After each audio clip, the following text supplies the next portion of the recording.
ഒരു തെരഞ്ഞെടുപ്പിൻ്റെ ഘട്ടത്തിൽ ഏത് സർക്കാരും പരമാവധി അവരുടെ PR ഉപയോഗിക്കും. അതിലൊന്നും തെറ്റൊന്നുമില്ല.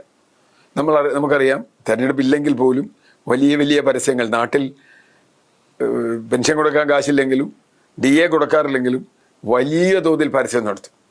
അങ്ങനെ പരസ്യം നടത്തി ആളുകളെ പറ്റിക്കാൻ കഴിയുമെന്നൊന്ന് ശ്രമിച്ചു നോക്കും. തങ്ങൾ ചെയ്ത കാര്യം, ചെയ്യാത്ത കാര്യം, ചെയ്യാൻ ഉദ്ദേശിക്കുന്ന കാര്യം, ചെയ്തിട്ടില്ലാത്ത കാര്യമൊക്കെ ഇങ്ങനെ പറയും. ഇവിടെ പ്രധാനമായും വന്നിട്ടുള്ളൊരു കാര്യം, ഇപ്പോൾ ചർച്ചാ വിഷയമായിട്ടുള്ളത്, നമുക്കൊക്കെ പ്രിയപ്പെട്ട കേരളത്തിലെ ഏറ്റവും മഹാനായ നടൻ എന്ന് പറയാവുന്ന മോഹൻലാലിന് ഇപ്പോൾ കേന്ദ്ര സർക്കാരിൻ്റെ പത്മഭൂഷണമൊക്കെ കിട്ടി, അദ്ദേഹത്തിന് മറ്റേ വലിയ അവാർഡുകളും കാര്യങ്ങളൊക്കെ കിട്ടി, ദാദാ സാഹിബ് ഫാൽക്കെ ഒക്കെ കിട്ടിയിട്ടുണ്ട്. അതുകൊണ്ട് അദ്ദേഹത്തിൻ്റെ നേട്ടങ്ങളെക്കുറിച്ചൊന്നും ഒരു തർക്കവുമില്ല. പക്ഷേ ഇപ്പോൾ മോഹൻലാലുമായി മുഖ്യമന്ത്രി ഒരു ഇൻ്റർവ്യൂ നടത്തുന്നു. അല്ലെങ്കിൽ മോഹൻലാൽ മുഖ്യമന്ത്രി ആര് തമ്മിലാണെന്ന് അറിയില്ല, രണ്ടുപേരും തമ്മിൽ സംസാരിക്കുന്നു. കണ്ടും മിണ്ടിയും ഇരുവർ എന്നൊക്കെയാണ് അതിൻ്റെ പേര്. അതെന്തോ ആവട്ടെ, അതിനൊന്നും നമുക്ക് തെറ്റില്ല. മുഖ്യമന്ത്രി മോഹൻലാലിനെയോ മമ്മൂട്ടിയോ സുരേഷ് ഗോപിയോ മന്ത്രി ആയതുകൊണ്ട് ചെറിയൊരു പ്രശ്നമുണ്ട്, അല്ലെങ്കിൽ ജയറാമിനെയോ ദിലീപിനെയോ ഒന്നും കാണുന്നതിന് നമുക്കൊരു പ്രശ്നമല്ല. ആരെ വേണേ കണ്ടോട്ടെ, കണ്ട് സംസാരിച്ചോട്ടെ. പക്ഷെ പ്രശ്നം അവിടെയല്ല. രണ്ട് തരത്തിൽ ഇതിനെ കാണണം. ഒന്നാമത്തെ കാര്യം, ആ ഇൻ്റർവ്യൂവിൻ്റെ ടീസറേ ഇപ്പോൾ നമ്മൾ കണ്ടിട്ടുള്ളൂ. ആ ടീസറിൽ കാണുമ്പോൾ ഈ തെരഞ്ഞെടുപ്പിൽ വീണ്ടും അങ്ങ് തന്നെ അധികാരത്തിൽ വരണം എന്ന് മോഹൻലാൽ പറയുന്നത് പോലെ ഒരു സ്വരം നമുക്ക് കേൾക്കാനുണ്ട്. തെരഞ്ഞെടുപ്പുമായി ബന്ധപ്പെട്ടാണല്ലോ ഇത്. അങ്ങനെ മോഹൻലാലിനെ പോലൊരു നടൻ പറയാമോ എന്നതാണ് ആദ്യത്തെ ചോദ്യം. വളരെ നിഷ്പക്ഷമായി ഇപ്പോൾ മോഹൻലാലോ മമ്മൂട്ടിയൊക്കെ ചെയ്തിരുന്ന എല്ലാ സ്ഥാനാർത്ഥികളെയും വരും, കാണും, അവരൊക്കെ അഭിനന്ദിക്കും, ജനാധിപത്യം ജയിക്കട്ടെ എന്ന് പറയും, ഒക്കെ ഉണ്ട്. മോഹൻലാലിനെ കുറിച്ച് മുമ്പ് വന്നിട്ടുള്ള ഒരു പരാതി, അദ്ദേഹം സംഘപരിവാറിൻ്റെ ഭാഗത്തേക്ക് പോയി എന്നും അദ്ദേഹത്തിന് ഈ പറഞ്ഞ പോലെ കേന്ദ്ര സർക്കാർ അവാർഡ് കൊടുക്കുന്നതൊക്കെ അതിൻ്റെ ഭാഗമായിട്ടാണെന്നുള്ള വലിയ പരാതി ഉന്നയിച്ചത് ഇടതുപക്ഷത്തുള്ള ചിലർ തന്നെയാണ്. പിന്നെ എമ്പുരാൻ വന്നപ്പോൾ അത് വേറെ തരത്തിൽ അത് ചർച്ച ചെയ്യപ്പെട്ടു. എന്തായാലും മോഹൻലാലിനെ പോലെ ഒരാൾ ഇനിയും അങ്ങ് തന്നെ വരണം എന്ന് പറയുന്ന രൂപത്തിലൊരു ഇൻ്റർവ്യൂ കൊടുത്ത് ശരിയായോ? അത് BJPക്ക് ഗുണമാണോ വേറെ ആൾക്ക് ദോഷമാണോ എന്നൊന്നും ഞാൻ പറയുന്നില്ല. മോഹൻലാൽ ഇതുവരെ ഏതെങ്കിലും രാഷ്ട്രീയ പാർട്ടിയുടെ ഭാഗമായി നിന്നിട്ടുമില്ല. അപ്പം അങ്ങനെ ഒന്നാമത്തെ കാര്യം. രണ്ടാമത്തെ കാര്യം, ഇതൊരു പ്രൈവറ്റ് പാർട്ടി എടുത്ത് പബ്ലിഷ് ചെയ്യണമെങ്കിൽ നമുക്കൊരു വിരോധമില്ല. ഇവിടെ ഇഷ്ടംപോലെ വീഡിയോ എടുക്കുന്ന ആളുകളുണ്ടല്ലോ. ഇവിടെ പ്രശ്നം എന്താ? ഇത് PR എന്ന് പറഞ്ഞാൽ സർക്കാരിൻ്റെ പണം മുടക്കി PR വർക്ക് നടത്തുകയാണ്. സർക്കാരിൻ്റെ പണം. ഇപ്പോൾ പ്രതിപക്ഷ നേതാവിനോ മറ്റാർക്കെങ്കിലും അങ്ങനെ ചെയ്യാൻ പറ്റില്ല, കാരണം അവരിൽ സർക്കാരിൻ്റെ പണമില്ല. കാരണം തെരഞ്ഞെടുപ്പ് ഒരു ലെവൽ പ്ലേയിങ് ഫീൽഡാണ് എന്ന് നമ്മൾ എപ്പോഴും പറയാറുണ്ട്. ഭരണത്തിലിരിക്കുന്നവരും പ്രതിപക്ഷത്തിനും തമ്മിൽ കാര്യമായ വ്യത്യാസം ഉണ്ടാവാൻ പാടില്ല. ഭരണത്തിൻ്റെ സ്വാധീനം തെരഞ്ഞെടുപ്പിൽ ഉപയോഗിക്കരുത് എന്നത് നമ്മുടെ ഒരു ചട്ടമാണ്. അത് കേവലം ആ പ്രഖ്യാപനത്തിൻ്റെ ദിവസം മാത്രമല്ല, തെരഞ്ഞെടുപ്പ് വിജ്ഞാപനം വരുന്ന ദിവസം മാത്രമല്ല. സർക്കാർ ഫണ്ട് ഒരു സമൂഹത്തിൻ്റെ ഭരിക്കുന്ന ആളുകൾക്ക് മാത്രമായി ഗുണകരമായി വരാൻ പാടില്ല.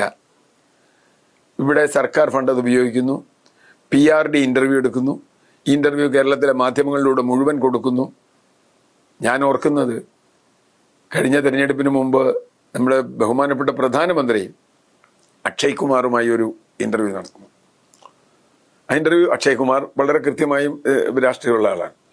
അങ്ങനെ ഇൻ്റർവ്യൂ നടത്തുമ്പോൾ അത് വലിയ തോതിൽ അതിനെതിരെ വിമർശനം വന്നു. സർക്കാർ ചെലവിൽ അങ്ങനെ ഇൻ്റർവ്യൂ, ഇന്ത്യയിൽ ഏറ്റവും അറിയപ്പെടുന്ന ഒരു നടനുമായൊരു ഇൻ്റർവ്യൂ നടത്തി. അതിനെ വിമർശിച്ചവരിൽ CPM-കാരും പെടുന്നു എന്നതാണ് സത്യം. അന്ന് അതിനെ വിമർശിച്ചവരിൽ CPM നേതാക്കളും മറ്റ് പ്രതിപക്ഷ നേതാക്കളും ഒക്കെ പെടുന്നു. അത് അന്ന് പറഞ്ഞൊരു കാര്യം ഇവിടെയും കുറച്ച് പ്രസക്തമാണ്.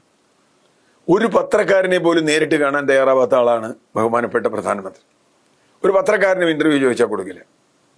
ഇവിടെ നമ്മുടെ മുഖ്യമന്ത്രിക്കും ഒരു പ്രശ്നമുണ്ട്. പത്രക്കാരെ അദ്ദേഹം നേരിടുന്നത് എന്താ പറയുക, നേരത്തെ കൊടുത്ത ക്വസ്റ്റ്യൻ ചോദിക്കുന്നതിൽ മാത്രമാണ്. അതിൽ കൂടുതൽ എന്തെങ്കിലും ചോദിച്ചാൽ അദ്ദേഹത്തിന് മറുപടി ഉണ്ടാവില്ല. ഇപ്പോൾ രാഹുൽ ഗാന്ധിയും മോഡിയും തമ്മിലുള്ള വ്യത്യാസത്തെക്കുറിച്ച് നമ്മൾ പറയാറുണ്ട്. മോദി ഒരു റൂമിനകത്തിരുന്ന് ഇങ്ങനെ വർത്തമാനം പറയും, മൻ കി ബാത്ത് എന്നൊക്കെ പറയും. രാഹുൽ ഗാന്ധി അങ്ങനെ, രാഹുൽ ഗാന്ധി തെരുവിലാണ്. ഏത് സമയത്തും അദ്ദേഹത്തോട് നമുക്ക് പോയി ചോദിക്കാം. ഏത് പത്രലേഖകനും രാഹുൽ ഗാന്ധിയെ തടഞ്ഞു നിർത്തി ചോദ്യം ചോദിക്കാം. പ്രധാനമന്ത്രി ചോദിക്കാൻ പറ്റുമോ? ഇപ്പോൾ കേരളത്തിൽ വന്നാലും അങ്ങനെ തന്നെയാണ്. കേരളത്തിലെ പ്രതിപക്ഷ നേതാവ് സതീശൻ അടക്കമുള്ള ആളുകളെ നിങ്ങൾക്ക് പത്രക്കാർക്ക് എപ്പോൾ വേണമെന്ന് ചോദിക്കാം, ഉത്തരം പറയും. പക്ഷേ നമ്മുടെ മുഖ്യമന്ത്രി അങ്ങനെ പറ്റുമോ? ഏതെങ്കിലും ഒരു ചോദ്യത്തിന് അദ്ദേഹം ഉത്തരം പറയില്ല എന്ന് മാത്രമല്ല, അദ്ദേഹത്തിന് അലോസരമാണെങ്കിൽ കടക്ക് പുറത്ത് എന്ന് വരെ പറയും. അതാണ് അദ്ദേഹത്തിൻ്റെ സ്വഭാവം. സ്വതന്ത്രമായി പത്രങ്ങളോട് സംസാരിക്കാൻ അദ്ദേഹത്തിന് കഴിയും. മുൻകൂട്ടി കിട്ടാത്തൊരു ചോദ്യത്തിന് ഉത്തരം പറയാൻ കഴിയും. ഇപ്പം മോഹൻലാലിനോട് സംസാരിക്കുമ്പോൾ നമുക്ക് കൊച്ചു വർത്താനം പറയാം. ഞാൻ കേട്ടനുസരിച്ചാണെങ്കിൽ എൻ്റെ ഏതെങ്കിലും ഡയലോഗ് ഓർമ്മയുണ്ടോ എന്നൊക്കെ ചോദിക്കുകയാണ്. എന്നാൽ ദാസൻ വിജയൻ, ദിനേശ എന്നൊക്കെ പറയുന്നുണ്ട്. എന്തായാലും ആവട്ടെ, അതൊന്നും എനിക്കറിയില്ല. അതെന്തോ പറയട്ടെ. മോഹൻലാലുമായി എന്താണ് മുഖ്യമന്ത്രിക്ക് ഇന്റർവ്യൂ ചെയ്യാനുള്ളത്? മുഖ്യമന്ത്രിക്ക് എന്താ പറയാനുള്ളത്? മോഹൻലാൽ എന്തെങ്കിലും നയപരമായൊരു ചോദ്യം മോഹൻലാൽ ചോദിക്കുമോ? ചോദിക്കില്ല. നേരെ മറിച്ച് നല്ല സീനിയറായ ഒരു പത്രപ്രവർത്തകനായിട്ട് ഇന്റർവ്യൂ ചെയ്യാൻ മുഖ്യമന്ത്രി തയ്യാറുണ്ടോ? കേരളത്തിലോ ഇന്ത്യയിലോ ചാനൽ നമുക്കറിയാലോ. ദില്ലിയിൽ പോയി ഒരു ഇന്റർവ്യൂ നടത്തിയിട്ടുണ്ടായ കോലാഹലം, മലപ്പുറം ജില്ലയെക്കുറിച്ച് അതിൽ വാർത്ത വന്നതും PR ഏജൻസി വന്നതും. PR ഏജൻസി ഇല്ലാതെ ഒരു പത്രസമ്മേളനവും നടത്താൻ മുഖ്യമന്ത്രി കഴിയില്ല. അദ്ദേഹം ചെയ്യൂല. അദ്ദേഹത്തിന് നോക്കി വായിക്കാനേ പറ്റൂ. ഒരു ചോദ്യത്തിന് പെട്ടെന്നൊരു ചോദ്യം വന്നാൽ അതിന് അദ്ദേഹത്തിന് മറുപടിയില്ല. അദ്ദേഹത്തിന് ദേഷ്യം വരും. അതാ പ്രധാനമന്ത്രിയുടെയും രീതി. അങ്ങനെയുള്ള ഒരാളോട് വളരെ ഒരു അന്തരീക്ഷം സെറ്റപ്പ് ചെയ്ത് മോഹൻലാലിനെ പോലെ ഒരു സ്റ്റാറിനെ ഇരുത്തി, ഒരു സൂപ്പർ സ്റ്റാറിനെ ഇരുത്തി ഇന്റർവ്യൂ ചെയ്ത് അതിലൂടെ PR ഉണ്ടാക്കുക. അപ്പം ആരാ അഭിനയിക്കണേ എന്നുള്ള ചോദ്യം വരും. മോഹൻലാലാണോ അഭിനയിക്കണേ, മുഖ്യമന്ത്രിയാണോ അഭിനയിക്കണേ എന്നുള്ള ചോദ്യം വരും. ഞാൻ പറഞ്ഞത് ഇത് അസംബന്ധമാണ്. ഇതിന് മറുപടിയായി പറയുന്നത് മുമ്പ് ഉമ്മൻചാണ്ടി ചെയ്തിട്ടുണ്ടെന്നാണ്. ഉമ്മൻചാണ്ടി ചെയ്തിട്ടുണ്ടാവും. ഉമ്മൻചാണ്ടി ചെയ്തിട്ടുള്ളത് ഉമ്മൻചാണ്ടി ഭരണത്തിലിരിക്കുമ്പോഴല്ല ഒന്നാമത്തെ കാര്യം. അങ്ങനെ ആർക്കും ചെയ്യാം. ഞാൻ പറഞ്ഞല്ലോ, മോഹൻലാൽ മുഖ്യമന്ത്രിയും തമ്മിൽ ഇന്റർവ്യൂ നടത്തുന്നതിന് നമുക്കൊരു വിരോധമില്ല. ഇത് എല്ലാ മന്ത്രിമാരും വേണി ആയിക്കോട്ടെ, നടത്തിക്കോട്ടെ, അല്ലെങ്കിൽ എല്ലാ നടന്മാരും വന്നോട്ടെ. പക്ഷെ പ്രശ്നം അതല്ല. ഇത് പബ്ലിക് ഫണ്ട് ഉപയോഗിച്ചാണ് ചെയ്യുന്നത്. പൊതുജനങ്ങളുടെ ഫണ്ടാണ്.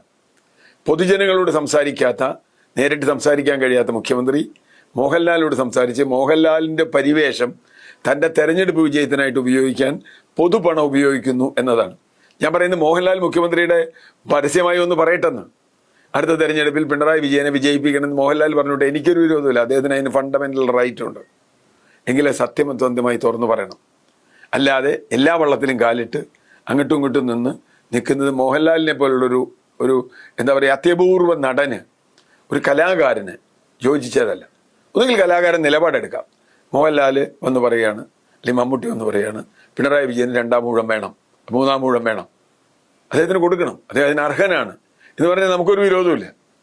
കേരളത്തെ സംബന്ധിച്ചിടത്തോളം മോഹൻലാൽ പറഞ്ഞുകൊണ്ട് ആരെങ്കിലും മാറി വോട്ട് ചെയ്യോ എന്നുള്ള പേടിയൊന്നും എനിക്കില്ല. അങ്ങനെയുള്ള ഒരു സംശയം എനിക്കില്ല. കാരണം എന്താ വെച്ചാൽ അത് വോട്ട് ചെയ്യാൻ തീരുമാനിച്ചവർക്ക് വോട്ട് ചെയ്യും.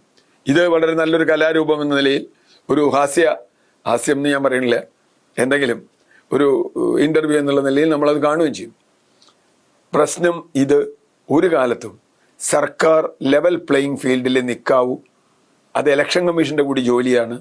ഇത്തരത്തിൽ ഈ അവസാന ആഴ്ചയിൽ വന്ന്, ഇനിയിപ്പോൾ ഒരാഴ്ച കൂടി ഉണ്ടാവില്ല തെരഞ്ഞെടുപ്പ് പ്രഖ്യാപനത്തിന്, അവസാന ആഴ്ചയിൽ വന്ന് ഇത്തരത്തിലുള്ള നമ്പറുകൾ ഇറക്കുന്നത് ഏതായാലും അത് നന്നായില്ല എന്ന് തന്നെയാണ് എൻ്റെ അഭിപ്രായം.